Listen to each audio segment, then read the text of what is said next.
పానదాయకునితో ఒక విషయాన్ని యోసేపు పంచుకున్నాడు. అదేంటి? తనకు జరిగినదంతా పానదాయకునితో పంచుకున్నాడు. ఇక ఈ విశ్వములో యోసేపు ఎవ్వరికి ఈ విషయాన్ని చెప్పలేదు.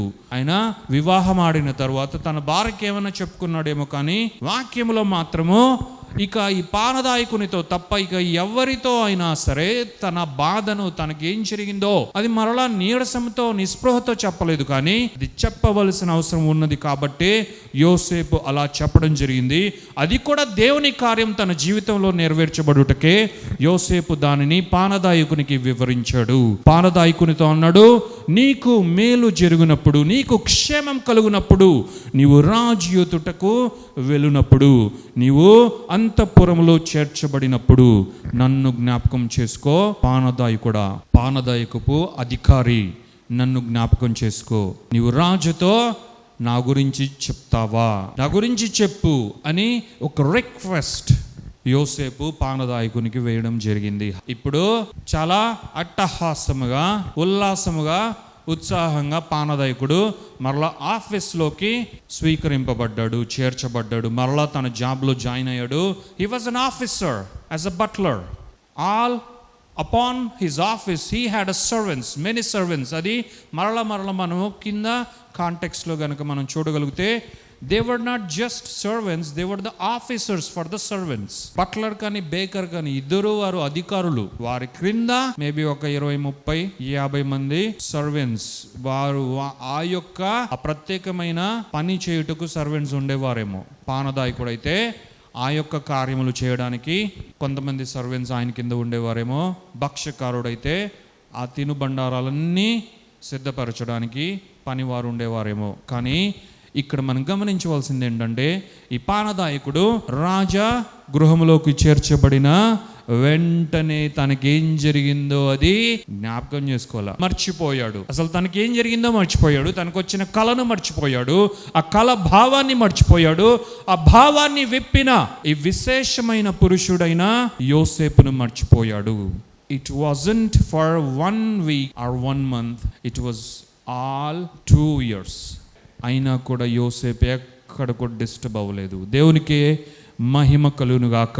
చెరసాలలో కూడా దేవునికి మహిమకరముగానే జీవించాడు. కానీ యోసేపు చెరసాలలో ఒక క్షీణమైన స్థితిలో ఉన్నవాడుగా, క్షీణించిపోయిన వాడుగా, జీవత్సముగా లేడు యోసేపు. చెరసాలలో కూడా దేవుని యొక్క మహత్యాన్ని కనుపరిచాడు. దేవుని యొక్క మర్మమును బయటకు తీసుకొని వచ్చి అధికారులైనా సరే వారికి జ్ఞానాన్ని బోధించాడు. దేవుని గురించి చెప్పాడు. దేవుని యొక్క సామర్థ్యాన్ని వారికి వివరించి ఇది దేవుని వలననే సాధ్యమని ఆయన అంతా చేసిన తర్వాత ఆ క్షణంలో, ఆ సందర్భంలో యోసేపు ఒక చివరి ప్రయత్నం లాగా చూస్తున్న అనేక మందికి అనిపిస్తూ ఉండొచ్చు. ఇది ఇంకా చివరిది, యోసేపు ప్రయత్నించే వాటిలలో చివరిది అని. యోసేపు గనక ఒకవేళ న్యాచురల్గా ప్రవర్తించి ఉంటే, ఫిజికల్గా యోసేపు గనక ఆలోచించి ఉంటే, యోసేపు కూడా ఇదే నా చివరి ప్రయత్నం, ఇంకెలా బ్రతికేది, నేను ఏమి చేయకపోయినా సరే ఇన్ని పరిస్థితులు, ప్రతికూల పరిస్థితులు నేను ఎదుర్కొంటూ, ఎన్నో అవమానాలు, నిందలు మోస్తూ లాస్ట్కు చెరసాలలో వేశారు నన్ను. ఇలా చివరకు నేను వచ్చిన ఈ క్షణంలో కూడా ఏమైనా జరుగుతుంది అనుకుంటే రాజు దగ్గరకు వెళ్ళి ఇది చెప్పు నీవు అధికారి అని ఆయనను వేడుకున్నాను. అయినా సరే ఆయన వెళ్ళాడు. 1 రోజు అయింది, వారం రోజులైంది, 1 నెల అవుతుంది, 2 నెలలు అవుతుంది, అడ్రస్ లేదు. ఇంకా సంవత్సరం కూడా అవుతుంది, ఏం చేయాలో నాకు అర్థం కావట్లేదు అని యోసేపు అనుకోలేదు. హల్లెలూయా. మనలో అనేక మంది ఇలానే అనుకొని ఉండొచ్చు, ఇలానే కృంగిపోయి ఉండొచ్చు. కానీ యోసేపు వరకు వచ్చేసరికి యోసేపు ఇలా ఆలోచించలేదు. Yosepu still was waiting upon the Lord. హల్లెలూయా.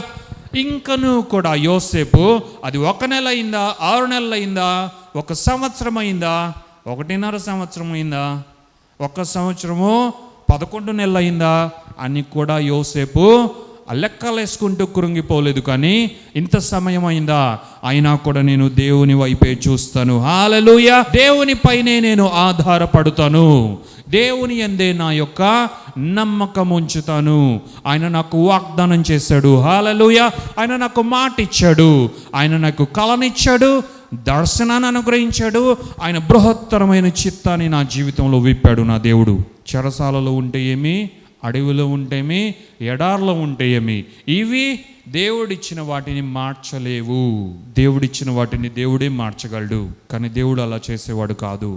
ఆయన ఒక మాట ఇస్తే దాన్ని నెరవేర్చేంత వరకు ఆయన అలాగా కామ్గా కూర్చునేవాడు కాదు.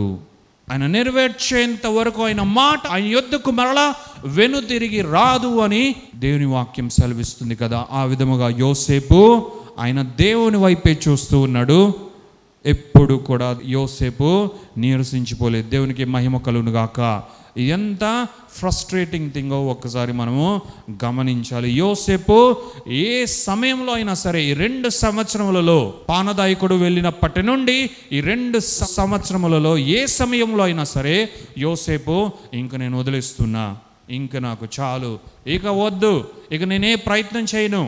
ఎవరికి కళల గురించి భావం చెప్పడమే కాదు కదా, అసలు కళలు విన్ను నేను, నాకేమొద్దు, ఈ చెరసాలలో ఇలాగైనా చచ్చిపోతాను, లేదు అంటే నన్ను బయట పడవేస్తే ఎక్కడికైనా నేను వెళ్ళిపోతాను, నాకు ఇంకేం వద్దు అని అనుకోలేదు. ఏ టైంలో అయినా సరే ఆయన అన్ని కూడా వదిలివేయుటకు ఆయనకు అన్ని అవకాశాలు, అన్ని చాయిసెస్ ఉన్నాయి. కానీ యోసేపు ఆ విధముగా చేయలేదు. We need to have this godly patience. If you are the children of God, you should carry this godly patience. నిజమైన విశ్వాసంతో పాటు ఏముంటుంది తెలుసా? ఓపిక ఉంటుంది, ఓర్పు ఉంటుంది. హల్లెలూయా. నిజమైన విశ్వాసము అంటేనే patience. If you really have faith, true faith is all about being patient. హల్లెలూయా. నీవు నిజముగా విశ్వాసిగా ఉంటే, నీవు నిజముగా నీ జీవితంలో అనేకమైన వాటి కొరకు, దేవుని చిత్తము కొరకు, దేవుని ప్రణాళికల కొరకు, దేవుని కార్యము కొరకు నీవు విశ్వాసము కలిగి ఉంటే, ఈ విశ్వాసము నిన్ను ఓపికగా ఉండేలాగున చేస్తుంది. అలా లేకపోతే నీవు నిజముగా విశ్వాసము కలిగి ఉన్నవాడు కాదు అని నీవు గమనించాలి. దేవునికి మహిమ కలుగునుగాక.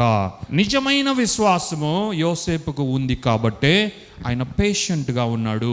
అదే యోసేపును చూసి మనం నేర్చుకోవాలి. What a man of faith is Joseph.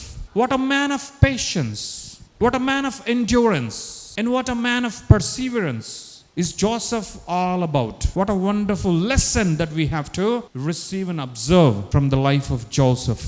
యోసేపు చెరసాలలో తనకు జరగవలసిన కార్యములు జరగకపోయినా, తను ఎదురు చూసిన ఒక కార్యము 2 సంవత్సరములుగా జరగకపోయినా, అది చెయ్యమని చెప్పిన ఆ వ్యక్తి 2 సంవత్సరములుగా యోసేపును పట్టించుకోకపోయినా, యోసేపు అడిగిన ఆ యొక్క రిక్వెస్ట్ ని 2 సంవత్సరములుగా ఆ అధికారి మర్చిపోయినా, యోసేపు వారెవ్వరిపైన ఆయన దృష్టి లేదు, కానీ నా దేవుడు నాకున్నాడు. Hallelujah. My God is with me. God is with me all the time. My God is with me even at this moment. మనుషులు నన్ను మరిచి ఉండొచ్చు, అధికారులు వారికి చేసిన మేలును వారు మరిచి ఉండొచ్చు, అధికారులు నన్ను విస్మరించి ఉండొచ్చు, కానీ నా దేవుడు నాతో ఉన్నాడు, ఇప్పటికీ కూడా ఉన్నాడు, ఇక ముందు కూడా ఉంటాడు. నాకు లెక్క మనుష్యులు కాదు, నాకు లెక్క నా దేవుడే. నా దేవుడు నాకు లెక్క కాబట్టి, నా దేవుని వైపు నేను చూస్తున్నాను కాబట్టి కార్యము ఎలాగైనా జరుగుతుంది. ఆ కార్యం ఎలాగైనా సరే నేను చూస్తాను. దేవునికి మహిమ కలుగును గాక.